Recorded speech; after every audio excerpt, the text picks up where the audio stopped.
Hello student, good morning to all. आज हम animal kingdom में फाइलम आर्थ्रोपोडा के बारे में पढ़ेंगे।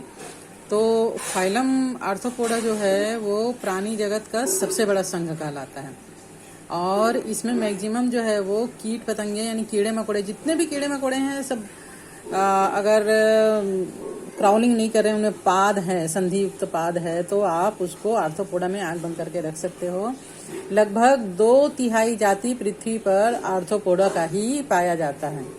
इस संघ में अभी तक ज्ञात जंतु में लगभग 10 लाख जंतु हैं और ज्ञात का ऐसा है कि वो तो नए नए खोज, नए नए इन्वेंशन होते रहता है। बहुत सारे जीव जंतु ऐसे होंगे आर्थ्रोपोडा संघ के जो अभी तक खोजे ही नहीं गए, या खोजे भी गए तो वह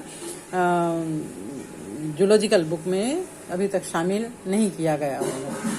अगर हम इनके शरीर की बात करें विकास या डेवलपमेंट के स्तर पर, इनमें अंग स्तर यानी का शरीर संगठन पाया जाता है। जैसे कि यहाँ पर हम एक ग्रासोपर में देख रहे हैं, सिर है, धड़ है, पूंछ है, पंख है, पैर है ना, और इसके अंदर जो है वो विभिन्न प्रकार का अंग तंत्र। इस प्रकार शरीर जो है वो अंग और अंग तंत्र में बटा रहता है। इनका शरीर द्विपार्श्व सम्मित है, मतलब ये अपर पार्ट, ऊपर का भाग, और नीचे का अधर तल है ना। इसी प्रकार right side and left side. Body जो है वो त्रिकोर की होता है, 3 गुहाएं, इनमें 3 स्तर पाया जाता है। विखंडित प्राणी है, मतलब इनमें जो है इनका शरीर जो है वो काइटिन का बना हुआ बाह्य कंकाल इनमें पाया जाता है। इसमें जो बाहर का, जो शरीर के बाहर एक कड़ा सा आवरण पाया जाता है ना, वो जो है वो काइटिन से बना होता है। जैसे बिच्छू में आप लोग जानते होंगे कड़ा कड़ा सा होता है, झींगा जो है वो है ना। तो ये जो कड़ा आवरण है वह बाह्य कंकाल का है और यह काइटिन का बना हुआ है।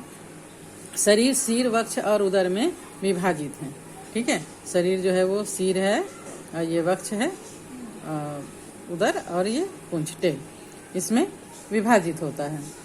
और इनमें इनकी सबसे बड़ी विशेषता आर्थ्रोपोडा संघ की ये है कि इनमें संधि युक्त पाद पैर पाया जाता है। यानी पैर जो है वो जोड़ जोड़ वाले होते हैं। संधि मतलब जोड़, जोड़ युक्त पैर या जोड़ युक्त पाद इनमें पाए जाते हैं। ये सबसे खास विशेषता है। आर्थ्रोपोडा का मतलब ही होता है संधि युक्त पैर वाले जीव। और इनमें 10 लाख प्रकार के जाति, मतलब अलग अलग, सोचो कितने सारे हैं ना। तो सभी अंग में थोड़ी बहुत विभिन्नता पाई जाती है। श्वसन अंग जो है वो क्लोम के द्वारा या बुक के द्वारा, बुक लंग्स के द्वारा, या ट्रैकिया या ट्रैकियोस के द्वारा होता है। इनमें इनकी खास विशेषता ये है कि जो परिसंचारी द्रव है, परिसंचरण करने वाला जो द्रव है बॉडी के अंदर, वो ओपनली पूरे बॉडी में यहाँ से वहाँ फ्लो होते रहता है। ये जो है वो बंद नलिकाओं में नहीं होता, अर्थात परिसंचरण तंत्र जो है वो खुला हुआ होता है। इनका जो संवेदी अंग है वो श्रृंगिकाएं यानी एंटीना, नेत्र समान, ये जो देख रहे हैं हम ग्रासोपर में वो निकला हुआ है ना, ये तितली में ये एंटीना कहलाता है। इसी प्रकार यहाँ पर प्राण या झींगा मछली में एंटीना होता है। और नेत्र यानी आँख जो है वो या सामान्य भी हो सकता है, संयुक्त भी हो सकता है, जैसे कि स्पाइडर में संयुक्त आँखें होती है। और इनमें संतुलन पुटी यानी स्टैटोसिस्ट उपस्थित होता है। इनमें जो उत्सर्जन होता है वो मेलपिघियन नलिकाओं के द्वारा होता है। बॉडी के अंदर का जो भी उत्सर्जित पदार्थ है मेलपिघियन नलिकाओं के द्वारा बॉडी के बाहर निकाला जाता है। मेल और फीमेल अलग अलग बॉडी में होते हैं। और अधिकांशतः ये सभी जीव जो हैं वो अंड प्रजक, अंडे देने वाले ओवी पैरस होते हैं। और इनका जो डेवलपमेंट है या परिवर्धन है वो प्रत्यक्ष या अप्रत्यक्ष होता है। इस संघ की संरचना वान सी बोर्ड ने किया था। इस प्रकार हम आर्थ्रोपोडा के मुख्य लक्षण या मेन कैरेक्टरिस्टिक्स ऑफ आर्थ्रोपोडा के बारे में पढ़ें तो ये सभी प्रकार के वातावरण में अलग अलग प्रकार के जीव, अलग अलग प्रकार की जाति सभी जगह होते हैं। चाहे वो वायु हो, वायु में उड़ने वाले हो, जल हो, थल है ना। कुछ इनमें से परजीवी के रूप में भी होते हैं। बॉडी जो है वो बाइलेटरल सिमेट्रिकल यानी द्विपार्श्व सम्मित होता है। और बॉडी जो है वो खंड युक्त होता है और त्रिस्तरीय होता है। शरीर सिर, वक्ष और उदर में विभाजित होता है। और बाह्य कंकाल जो है वो एक मोटा काइटिन के आवरण का बना हुआ एपिडर्मल लेयर का होता है। खंडों में प्रायः संधित उपांग यानी ज्वाइंट एपेंडेजेस यानी संधियुक्त पाद, जोड़ युक्त पैर होते हैं। और देह गुहा एक रुधिर गुहा होती है, मतलब इसमें बॉडी की जो फ्लूइड होती है वो बॉडी कैविटी के अंदर यानी देह गुहा के अंदर तैरते रहती है, ये अलग से बंद नलिकाओं में नहीं बहती। इनमें आहार नाल जो है वो कंप्लीट होता है और पाचन की बहुत अच्छी क्षमता इनमें होती है। मुख के चारों ओर मुखांग होते हैं यानी सहायक अंग, जैसे दांत, सीजर के जैसे दांत पकड़ने के लिए अंग, ये सब होते हैं जो जंतु का आवश्यकता अनुसार किसी चीज को छेदने में, चूसने में, चबाने में ये इसके लिए अनुकूलित होते हैं। पेशी तंत्र इनमें विकसित होता है, मसल्स होता है और रुधिर संवहन तंत्र यानी परिसंचरण तंत्र जो है वो खुला होता है, ये अभी हम पढ़े। हृदय जो है वो पाया जाता है इनमें, लंबा और संकुचनशील होता है। श्वसन क्रिया शरीर की सतह पर पाए जाने वाले गिल्स के द्वारा या ट्रेकिया के द्वारा या बुक लंग्स के द्वारा होता है। उत्सर्जन मलपेगी नलिका के द्वारा। तंत्रिका तंत्र पूर्ण विकसित एक लिंगी जीव होते हैं और ये जो है वो अंड प्रजक यानी अंडे देने वाले ओविपेरस होते हैं। परिवर्धन प्रत्यक्ष अप्रत्यक्ष होता है।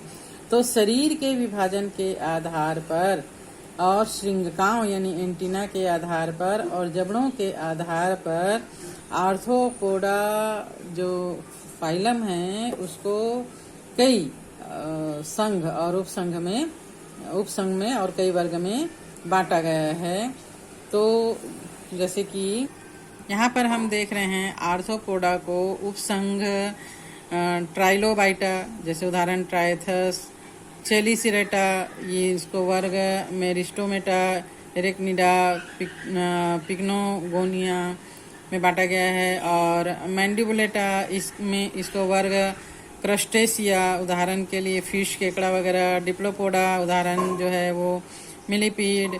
इंसेक्टा में काकरोच, मक्खी, मच्छर, टिड्डी। चिलोपोडा में सेंटीपीड। पोरीपोडा में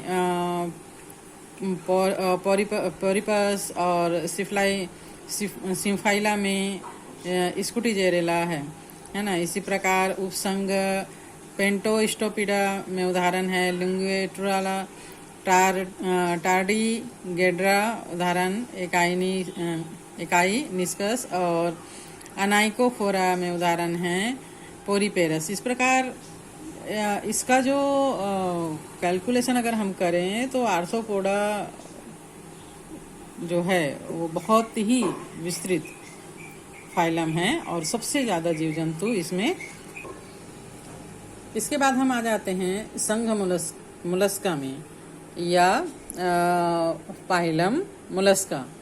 तो यह जो है वो पृथ्वी पर स्थित दूसरा सबसे बड़ा प्राणियों का संघ है और ये प्राणी स्थली और जली दोनों में पाए जाते हैं। इनमें भी अंग तंत्र का शरीर का संगठन जो है वो होता है। ये इनका बॉडी द्विपार्श्वमित त्रिकोण की प्रगुही होते हैं और इनका जो बॉडी होता है उनकी खास विशेषता ये होती है कि मेन जो बॉडी है वो तो बहुत ही कोमल होता है, पर इसके चारों ओर इसके कोमल बॉडी की सुरक्षा के लिए कैल्शियम कार्बोनेट का बना हुआ कठोर आवरण या कठोर कवच पाया जाता है। सिंपल अगर उदाहरण हम देखें तो यहाँ पर आप लोग देख रहे हैं सीपी की जितनी जाति प्रजाति है ना, लंबे वाले, गोल वाले, कांटे वाले, सब उसमें क्या होता है, बाहर जो है वो एक कड़ा आवरण होता है कैल्शियम कार्बोनेट का। और इन जीवों को अगर आप चलते हुए देखे होंगे कभी तो ये जो है वो प्रवार कहलाता है, ढक्कन ये हटता है और यहाँ से कोमल जीव बाहर आकर प्रचलन करता है। ठीक है, तो ये इनकी खास विशेषता होती है कि बॉडी जो है वो बहुत ही कोमल होता है और बॉडी के बाहर उसकी सुरक्षा के लिए कैल्शियम कार्बोनेट का कवच पाया जाता है। अपवाद है इसका ऑक्टोपस को छोड़कर। इसका शरीर जो है वो अखंडित होता है जिसमें सिर, पेशीपाद और एक अतरंग वेस्कुलर हम्प होता है।